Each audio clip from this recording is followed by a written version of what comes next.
Welcome back to Real Talk with me, Nick, keeping you guys company all the way until 4 p.m. And yeah, this is, where we're keeping it real. We're keeping it live right here on the number one station. So yeah, if you're wondering what this is Relax Radio. It's RELAKS, without the X, because we're trying to keep it positive.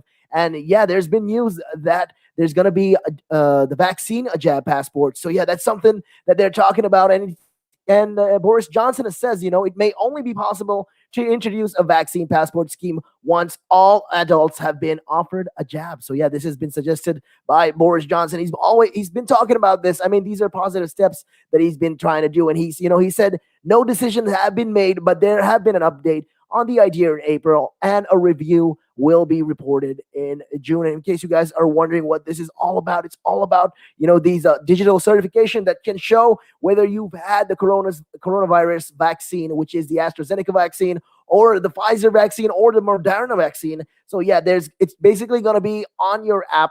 Yeah, moving forward as time goes on. That's what they're trying to do. They're trying to implement this after all of the citizens of the UK get vaccinated. So yeah, the review is looking into whether people should have to prove that they've been vaccinated, as the lockdown measures have been easy.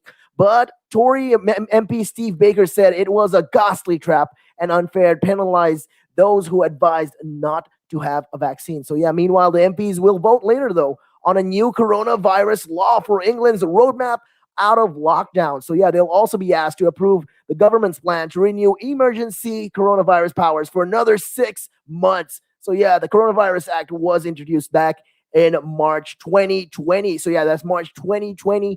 I think the March 23rd. Yeah, that's when this whole lockdown situation began. So yeah, the government's review of the vaccine certification could report in May to coincide with the wider reopening of hospitality in England. And this is all according to a senior government source. So yeah, the review is looking at how people's vaccination and testing status could be stored securely and displayed on mobile phones, and the circumstances under which a system could apply. So yeah, the idea of asking pub goers to show a vaccine certificate was raised at Wednesday's House of Commons Liaison Committee hearing, when Conservative William Ragg asked Mr. Johnson if vaccine certificates were compatible with a free society such as ours. So yeah, Mr. Johnson said that the concept should not be totally alien to us, as doctors have already had their hepatitis B vaccination. So Mr. Ragg, he's been asking. There's been a lot of back and forth, and Mr. Johnson finally said, I find myself in this long national conversation, thinking very deeply about it, and and he adds that the public wants me as Prime Minister to take all the action I can to protect them. I mean, that's just what he's doing. He's doing his job. His job is basically to take care of everyone in the UK. So yeah, Mr. Johnson said it seemed wholly responsible for care companies to require their workers to be vaccinated.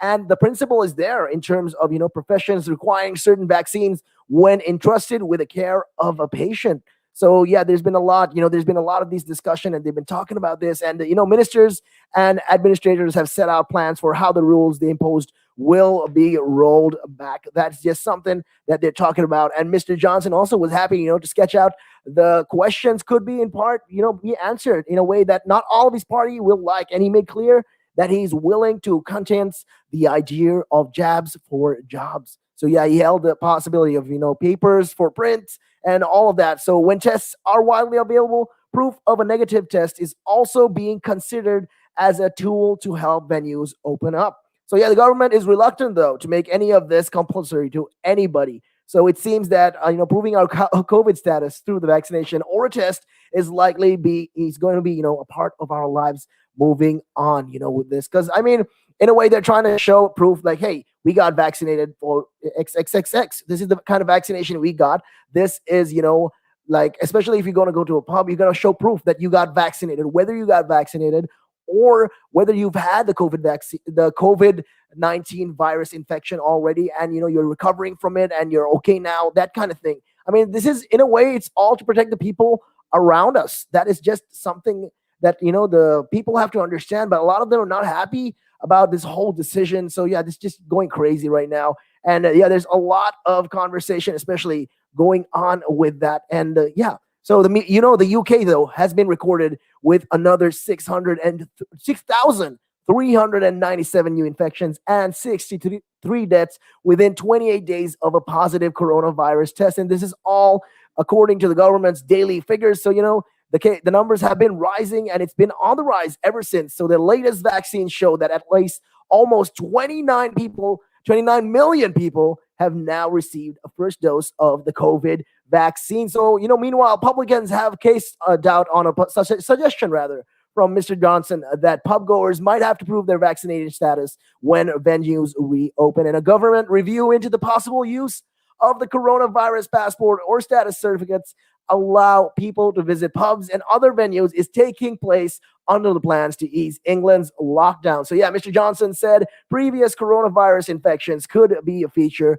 if the certificates are adopted. And he further states, that there are three basic components to the certificate. There's the vaccine, there's your immunity, and if you might have had COVID, and then there's the testing. They are the three things that could work together. However, he added no decision had been taken at all. And one thing I'll make clear is none of this is obviously going to apply on April 12th when it'll all be outdoor anyway. So that's just something that he's talking about. And he's trying to shed some light on the situation. He's like telling people, okay, don't worry. When it hit April, it's not that it means, we're going to implement this by the time April comes around, and when everything's trying to get back to normal. We're still discussing, we're still trying to figure out whether we should do this or not. So yeah, there's just a lot of this going down. And the government plans to ease the lockdown though in England, and pubs will be able to start serving customers indoor, although with a limited size applied to groups from 17th of May at the earliest. So the earliest you can go to a pub, a basic pub, is from the 17th of May onwards. So yeah, the idea of asking pub goers to show a so-called vaccine passport or certificate was raised at, the Wednesday's House of Commons Liaison Committee hearing, when Boris Johnson was asked whether they were compatible with a free society such as ours. And he says all this, that we should not be totally alien to us. This is not something new that, we're adopting. This is something that has been going on. This is something we should consider, actually. So yeah, a lot of people though are not happy, especially all these pub owners. They're not quite happy with it. They're arguing. There's a lot of backlash from them, and they're talking about how it's not feasible to ask people who attend these their pubs to be showing their certificates all the time. It's just going to create another hassle, and people are just going to lose confidence also with the government. That's what they're talking about, and there's a lot about this that they're discussing. And this is it's just crazy, that there's a lot going on right now. And the hospitality industry has been through difficult times over the last years. And suddenly there's been saying, like, especially there's one quote right now that I'm reading by a shadow business secretary. Okay, he was saying that the prime minister, he comes along out of the blue to say, here's a new responsibility. You're going to have to deal with this without much clarity. That's something that they're discussing, and people are not happy about it. I mean, people are still looking forward to get the vaccines, though. There's been a lot of good reception, rather, for the vaccine. A lot of people, especially, with all that clarification, all the possible side effects the AstraZeneca vaccine might have had now is all cleared up by the WHO and the EMA. So yeah, that's just something that, the people are addressing right now. And the faith in the vaccine is increasing. And now there's been a rollout where the people over the age of 55 and above are getting vaccinated. So yeah, hopefully by the time July comes along, everyone in the UK will be vaccinated. That is the plan. That is what, Boris Johnson has promised us. And yeah, let's see how it goes, as time goes by. But, we can never know what's going to happen, how the situation might change right now, especially with the UK and the EU having issues right now. And there's a possible export ban on vaccinations to the UK. So yeah, EU is in talks about this, and they're trying to file legal action against this. This is just something, that they're talking about. And, hopefully it's not going to happen, but, we never know. So yeah. And with that, we're going to step into some more music. Up next, let's see who we got. Up next, we got Zayn with Vibes. So check it out.